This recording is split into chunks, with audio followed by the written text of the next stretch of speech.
Hi, my name is Ian Martinez-McGraw. This is my Module 4, Understanding My Community, Paragon Learning Center. So some customs and traditions we have in our city. It's known as the Steel City. It's kind of like Pittsburgh, very prominent for a steel mill. We do host the state fair for Colorado.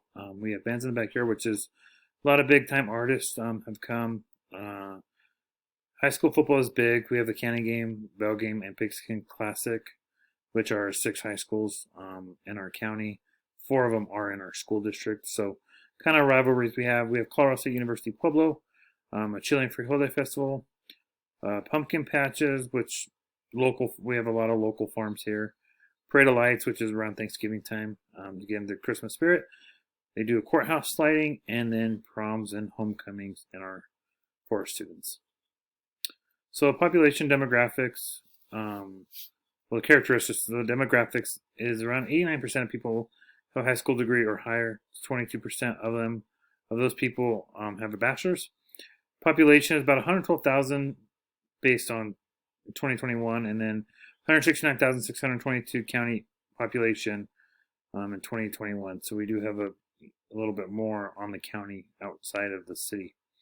So the age is 22% are under 18, 19% are over 65. Everyone else in between.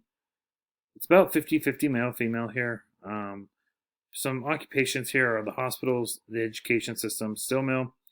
A lot of trades here, so plumbing, electric, HVAC. So Vestas, CSWA, military, Target. We have a Target warehouse here, so pretty cool thing. The ethnicity, so we're about 78% Hispanic. A lot of Spanish-speaking homes. We also have some Italian-speaking families too. Schools in the city are all Title I schools, which qualify for free and reduced lunch. So some of the communication channels we have TV and radio, which we do kind of share at times with Colorado Springs, which is about 30 minutes north of us, a little bit bigger city. The daily newspaper, which is the Pueblo Chieftain. A lot of social media, a lot of groups that have to do like for crime or buy, sell, trade, or anything for Pueblo in general. So I would say social media is the biggest source of information for our community. So some community groups. We have teacher unions. We have Colorado State University Pueblo. We have Pueblo Community College. We have the YMCA, YWCA. Small businesses, large corporations like Target. We have Target Warehouse, like I mentioned earlier. Walmart, Parkview Medical Center. So private groups and individuals we have are the Elks, the Eagles, and the VFW.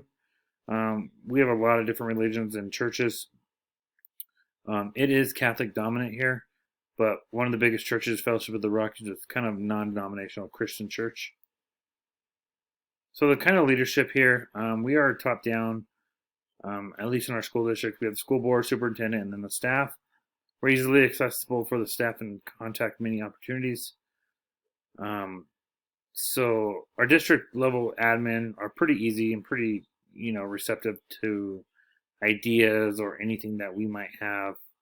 And then outside schools, college, community college, trade, small businesses, support school improvement. We have the city council and the mayor. We have a chamber of commerce, and the marijuana industry is really big in Pueblo. So economic conditions, government and business reports.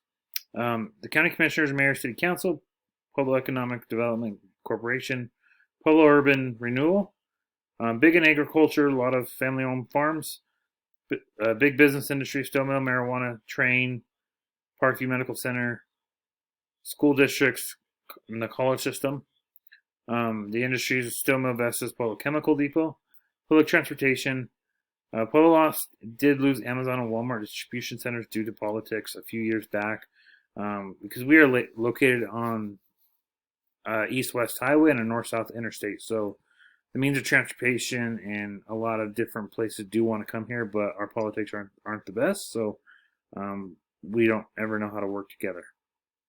So the political structure, local and state government do drive the education here. The public schools get roughly about $8,500 per student. I think that actually went up closer to $8,600 now.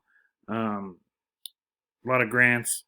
At least in our city, it is more Democratic than Republican.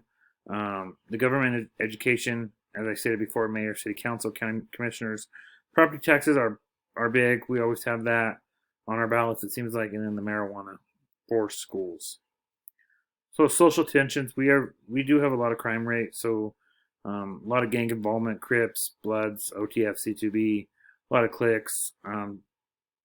There is some division among socioeconomics, but there's not very much discrimination happening here in Pueblo. I feel like everyone does pretty much get along.